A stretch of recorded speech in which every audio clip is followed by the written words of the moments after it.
often quoted expert on the retail and merchandising industries. He is a contributor to Forbes.com, where his blog on business trends in retail and consumer products is essential reading. He also appears in print and other media, as well as industry panels and speaking programs. Richard is the co-author of 3 books, was an adjunct professor of international business at the graduate program of the Stern School of Business at NYU. He holds a bachelor's in accounting and an MBA with a concentration in finance from Harvard. And with that, I'd like to pass you over to Richard and Ken to begin the session. Thank you very much, Oliver. Thank you for the kind introduction. Richard, good morning. Hi, good morning, and thank you so much for having me. And Oliver, thank you so much for your kind words. Richard, let's go ahead and jump right in. I know people are, even with the Zoom conference and with everything going on with shutdowns and quarantines, I know people's time is precious. So if you don't mind, let's get started. So that we can begin our conversation and have a framework, please explain the recent and ongoing shift from the more traditional retail models to the more current and different e-commerce models. Sure. Well, on a simple level, you can see that it's easy and convenient to shop online, but there are many, and therefore, online e-commerce is growing. But there are many more levels and complexities to it. When you look at e-commerce, there are, I'm going to say, 2 major classes of drivers of consumers to e-commerce modes of purchasing. One is convenience, and the ultimate example of that is Amazon. You go to Amazon, generally when you go to Amazon, you know exactly what you're looking for. You may not know the exact model or type, but you go there not to browse and say, hey, I'm in the mood to shop, but you go there because there's something that you want or need, and Amazon does a superb job of fulfilling the need for convenience. At another level, there's a much different reason for going online. And it's driven not even so much by commerce, although that's the end result. What we're seeing now is that, well, of course, every retailer now has a website. We are seeing the formation of companies happen in a very different way than we've seen in the past. And what I mean is, we're seeing content-first businesses. What that refers to is, a company or an entrepreneur or founder says, there's a demographic that I'd like to approach. That demographic has certain age and gender, socioeconomic characteristics in common, perhaps, or within a range, but it has an interest in common. And that interest may be in pet or beauty or environment or sustainability or one of a million different things. It can be history, it can be bird watching, it can be anything. And they create content that relates to that audience. Still no product.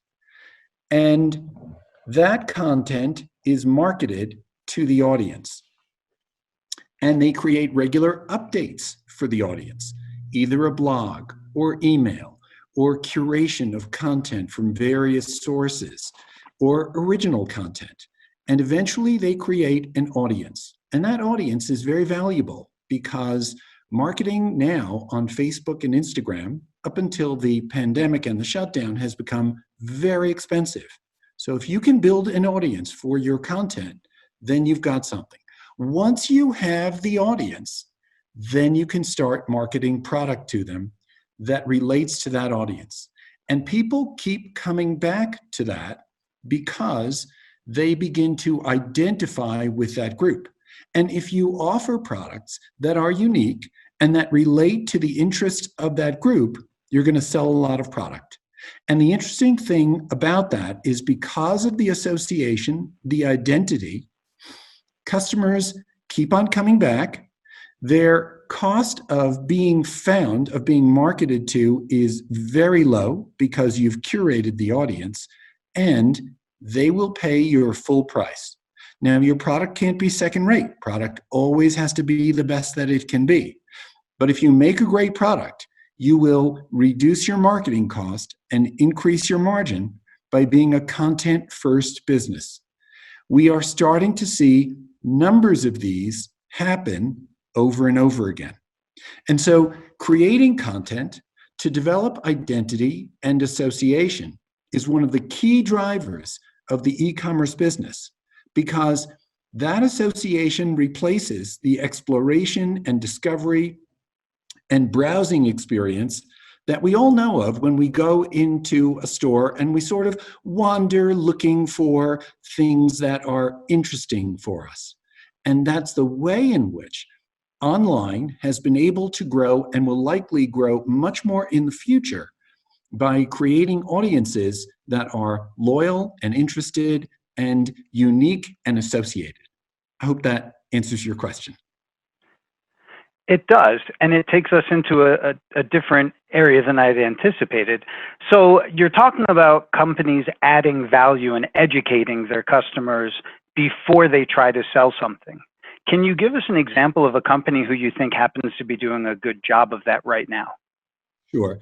The best example of that, and one of the original examples of that, is a company called Glossier. Before they ever sold product, it's about beauty. And before they ever sold product, there was a blog called Into the Gloss. And you may know that consumers, who are mostly women in the beauty business, are very interested in exploration. And Into the Gloss was a blog that took off because it gave good information.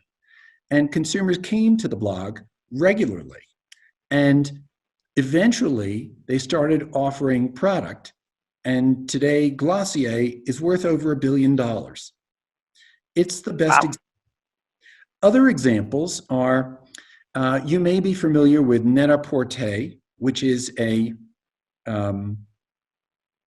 fashion site for women, and a corresponding men's site called Mr. Porter. It's netaporter.com, or in English, netaporter.com, or mrporter.com.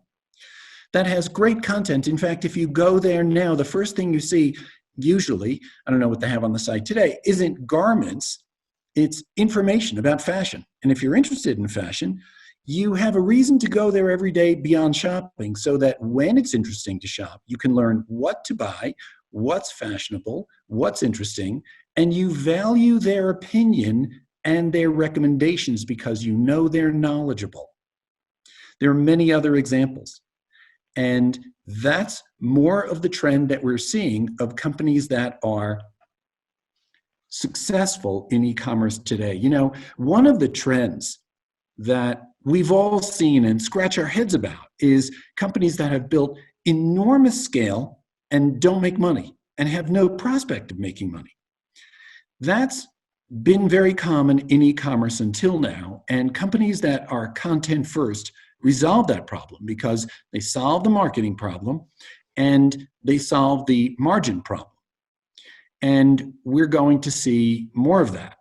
Usually, when a new form of business is created, like flash sales, like subscription, like clothing rent, fashion rental, like resale, financial markets usually overreact and they overvalue businesses. And that's why we've all scratched our heads at the valuation on certain e-commerce businesses. But eventually there's a shakeout. And financial markets realize that not everyone who goes into the business can make money. And the shakeout is driven by the determination of who can make money here, who has a real business model, and who's just selling $1 for 99 cents. Okay, thank you for that. Sure. We are the Economic Club of Las Vegas, so I do need to ask a question or two about Las Vegas. Over the past several years, we in Las Vegas have transformed our city from a gaming town into a complete hospitality destination. How do you see that retail has fit into the Las Vegas economy over the past few years, and how do you see it fitting in a post-COVID-19 world? Sure. Great and important question. More relevant to the rest of retail than even to Las Vegas, because I think Las Vegas, for me at least, has been a model. When people ask me about the future of Las Vegas, the future of retail, or physical retail, I talk about three things. One is Las Vegas, one is Disney World and Disneyland, and the third thing, which is new, is a new mall called American Dream that just opened in New Jersey. That mall has had over $5 billion invested in it. It hasn't fully opened yet, and it's gone bankrupt twice. But it's a really interesting experimentation and role model for the future of retail. What do I mean?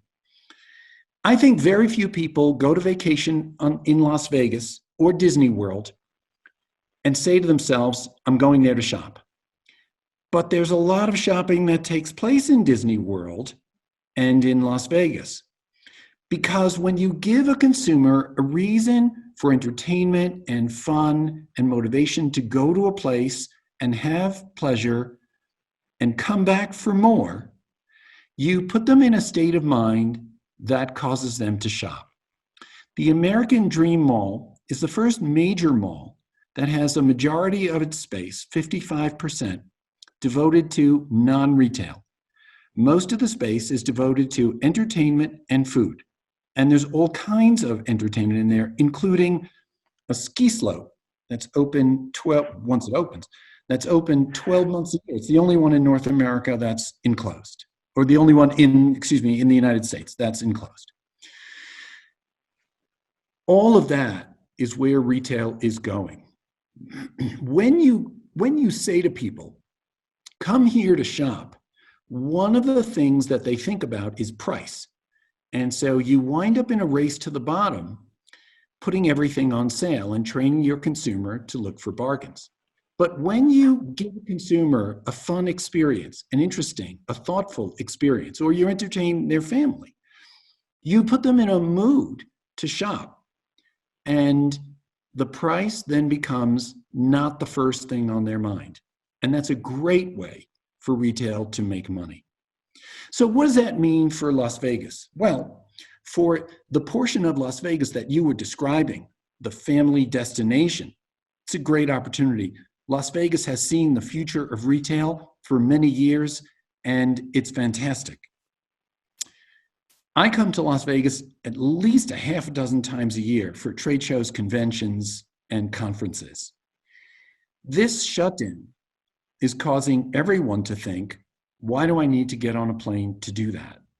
And the software that's being created now is providing, that I'm seeing, 90% or more of the value that you get from going to a convention, conference, or trade show. So I think that's a real challenge for Las Vegas, and I don't know the answer to it. There's one more thing about Las Vegas and certain other cities that's a real opportunity. It's not my expertise, but I'm hearing about it from retailers. And what I mean is, I've talked to, in my work, you talk to CEOs all day. Those are the only people who can make the decisions that you have to make in the mergers and acquisitions business. And more than one CEO has told me an approximation of the following in the last 10 days. One CEO put it best. He said, we have identified 12 types of tasks that the people who work in our headquarters do. And what we've figured out since the shutdown is that only 2 of those 12 require them to be in the office every day. Some of the others will call on people to be in the office once or twice a week. And some of them require people to be in the office once or twice a year. And that's a real opportunity for cities that are livable to attract people from places like the Bay Area, Chicago, New York, Boston, where normal people are choking on their housing costs, and live in places that are much more livable for themselves and their families. Real estate's not my expertise, so it's not for me to say. But I'm hearing retailers talk about the non-need for people to be at their headquarters. And that's a real challenge for the commercial real estate business. But I think it's a real opportunity for livable cities whose cost of living is so manageable for normal people to expand their attractiveness to a greater audience of people. That brings up a really good question, and it actually provides a nice segue. What you're talking about there as far as real estate is office space. From a commercial perspective, what types of brick and mortar businesses do you think are going to be willing to pay rent so they can have physical retail locations? Well, sure. It's a really important question. First of all, we have to begin with the understanding that over the last 24 to 36 months, regardless of the shutdown and pandemic, the value of almost every square foot of retail space in the United States has declined. Now, there's been, if you go down any shopping street, almost any shopping street in America, you see dark spaces because there's an overhang, and the landlord community has not been fast to adjust to the decline in values, and many of them are holding out for their prices. But you just can't fight the marketplace. It has its own logic and reason, and none of us are strong enough to fight back, to push back against that. What we see, what I hear from people, especially now, is that they see that they need fewer stores to do the same revenue, and they need fewer people to do the same revenue.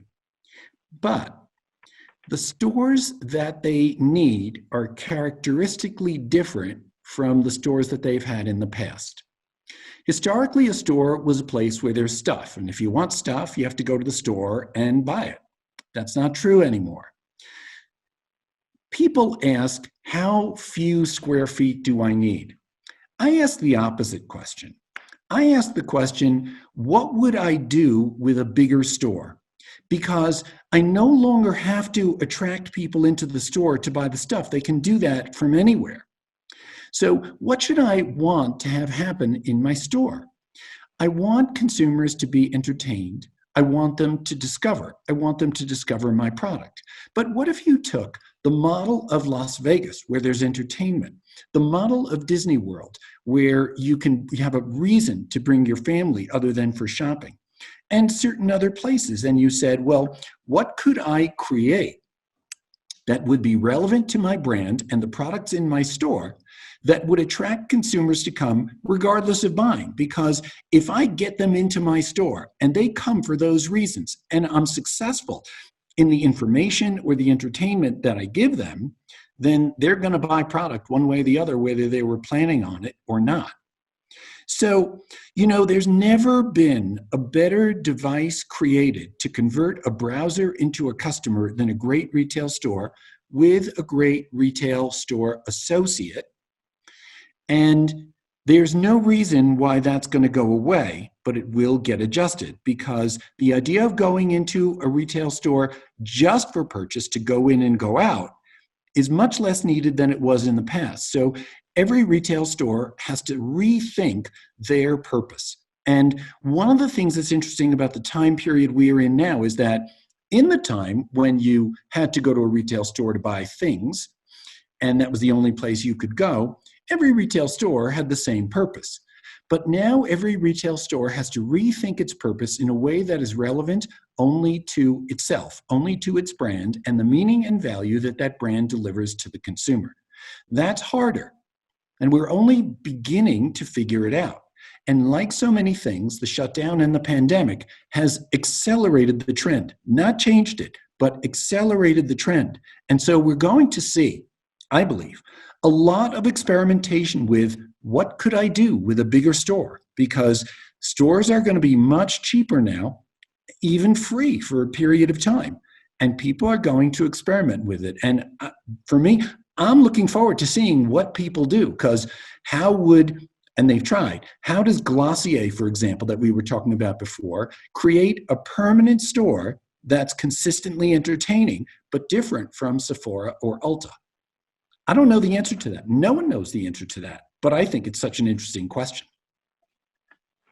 It sounds like you're drawing a parallel across the entire industry, whether it's online or brick and mortar, in that first you have to attract, educate, and entertain your customer before you have the right to sell anything to them. For discretionary purchases, that's true. Where for basic purchases, right, the things you need in your home, toothpaste, for example, you don't need to be entertained. You know what you need, you're going to go and get it. But for discretionary purchases, that's absolutely right. Interesting. Thank you. Would you take a second, since we're talking about different retail models, and would you discuss the differences or the similarities as you see it between the two retail powerhouses today of Amazon and Walmart? Sure.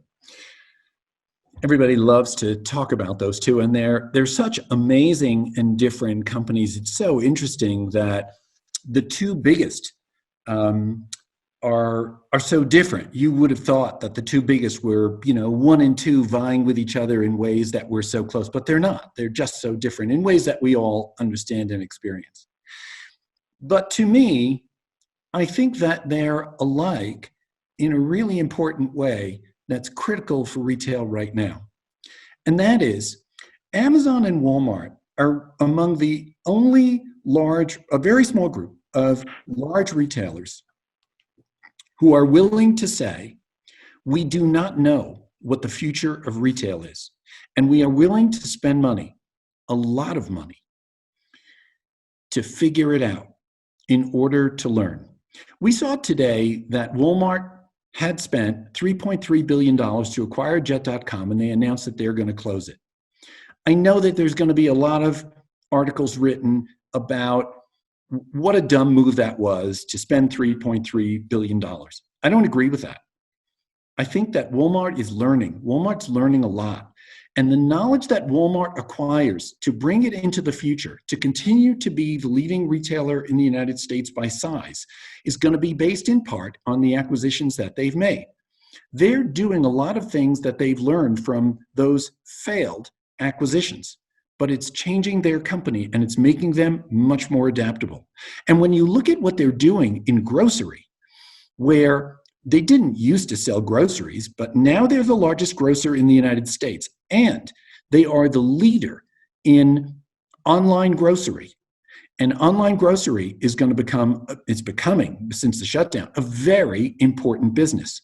And they know that they have to win. Look at what Amazon has done in online grocery. They're not successful. It's amazing what a genius company Amazon is and how unsuccessful they are in grocery. And yet, they are not afraid to have spent $13 billion to acquire Whole Foods. And they haven't made a success of it yet. But they haven't become one of the leaders in online grocery yet.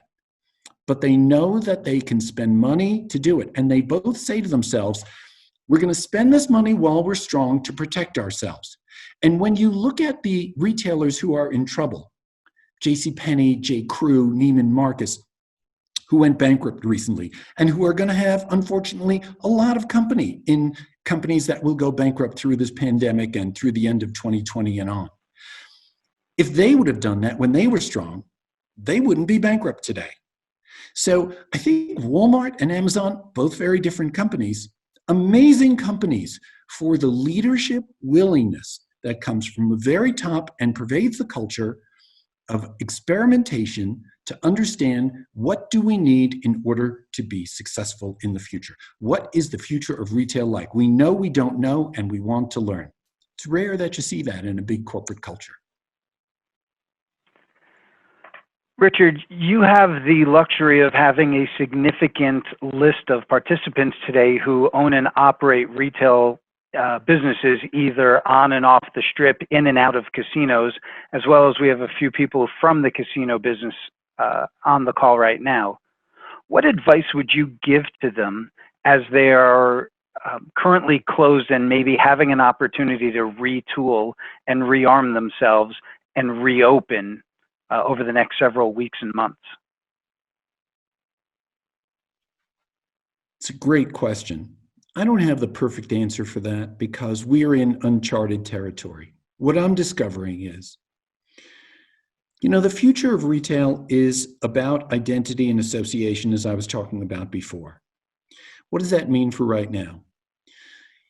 Traditionally, as a retailer, you say to your customer, implicitly or explicitly, how can I help you? And what you mean is, how can I help you in a way that helps me?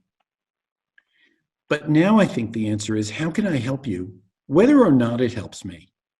Because that creates the identity and association that you're looking for. Of course, it's great if it helps you. And of course, you have to have the resources to sustain yourself in order to just be helpful to other people. But this is a time of need. And if you can be helpful to people, I'm finding that that has an impact.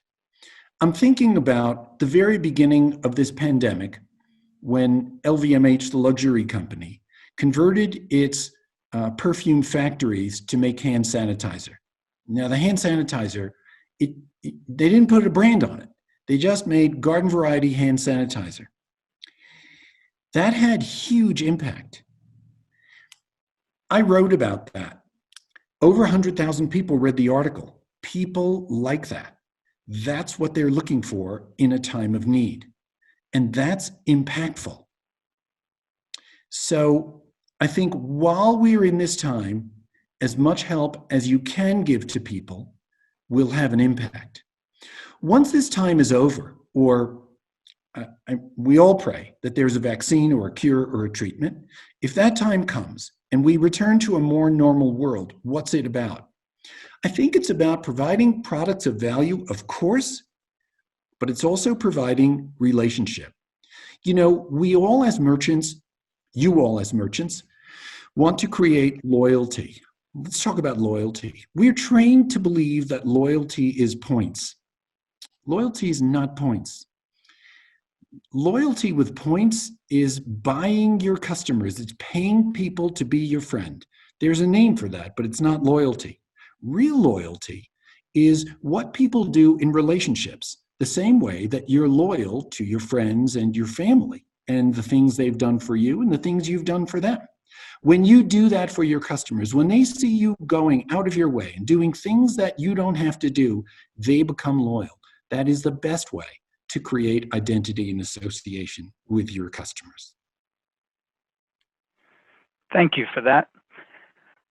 I have one more question for you today, and it comes from the fact that you are in the financial markets. This was not my question, even though I'm in the financial markets. If you had to look at retail companies today, you mentioned Neiman Marcus going bankrupt, JCPenney going bankrupt, or actually you didn't mention Neiman Marcus, I apologize, but you did mention JCPenney. Neiman's has also gone down. Macy's and Nordstrom are having trouble. What retail brands do you think are going to not only survive this recession, but retool themselves and survive and hopefully thrive going forward? Basically, what would you buy if you had to be an optimist today? Well, I don't pick stocks or recommend stocks. And I can only really talk about retail. I think the real challenge for retail is that, when you look at a big retailer, historically, and at the scale they're at now, they have to be right about billions of dollars of inventory all at once. And that's almost impossible to do. And that puts them in the markdown business, which becomes a race to the bottom. So who's adding value now? Target's doing a great job redefining itself as a brand and offering private label products that have margin that allow it to sustain itself. Costco is offering value to consumers on a scale that they can't find anywhere else. But mostly what we're seeing, as we see so often in industries that evolve, is that the big players are not fulfilling value. And you see the younger, more nimble players be able to create value for their consumers. I mentioned Net-a-Porter and Glossier. There are hundreds of others that are creating value for their consumers because they're giving consumers what they want. And that is the in a lot of ways, when you watch J. Crew and Neiman Marcus and J.C. Penney, the creative destruction process that we are so familiar with, that the economist Schumpeter talked about 70 or 80 years ago, that we see all the time. Because big companies develop a culture, and culture is the hardest thing to change. And the retail industry has undergone radical change that requires change of culture. And that adaptability that we see at Walmart and Amazon at scale is so rare in big companies, and that makes it unique. And the adaptability that Target has shown is so rare, and the willingness to look at oneself. And, we all have this as individuals and as companies. The hardest person to evaluate and change is yourself. It's as true for companies as it is for people.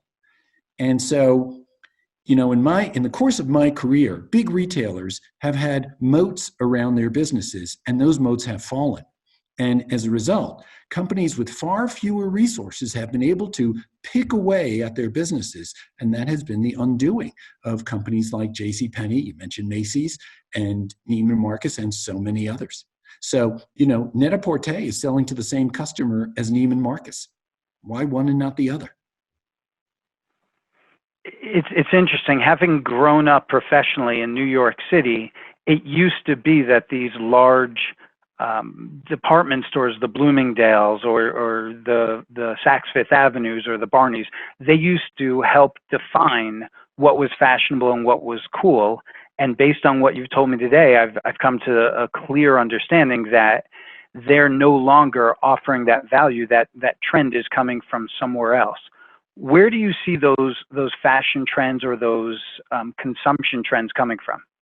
Well, now they come from so many different places, and social media has accelerated that. So, it's true. There used to be more oracles that were top down that determined what fashion was. But yesterday, I was talking to a food entrepreneur, and fashion is coming from food. Fashion is coming from travel. But fashion is also coming from the bottom up, because trends on social media that are created by incredibly young people very often, and not young people, but trends on social media that go viral are determining fashion. So, we've seen this whole trend. I don't know if your audience will be familiar with it, called the Visco Girl. Visco is an app. It's a photo editing app. And young girls, teen girls who are on Visco have a certain style, and they've created trends. It's completely bottom up. So we'll see more of that. It's the democratization of trends, not just in fashion, but in everything, in food, in all kinds of ways. Well, terrific. Listen, Richard, I have to thank you for your time. I recognize that we've gone a little over our anticipated schedule, but I appreciate you being so generous with your time and answering all of these questions that we've had today. This call is going to be available afterwards as a recording, so thank you for that. And if there's any additional questions that anybody has that they want me to get to Richard, please send them through the Zoom group chat. Those go directly to me. And Richard, thank you again very much. And it was terrific. I personally learned a lot on the call, and I'd be shocked if everyone else didn't also. Well, Ken, thank you so much for having me. This is a great group, and love to continue the conversation or be helpful in any way we can. Perfect. Next time you come out to Vegas, we'll host you for a very fashionable lunch. I hope to come often. All right. Thank you very, very much. And thank you, everybody. Have a great day.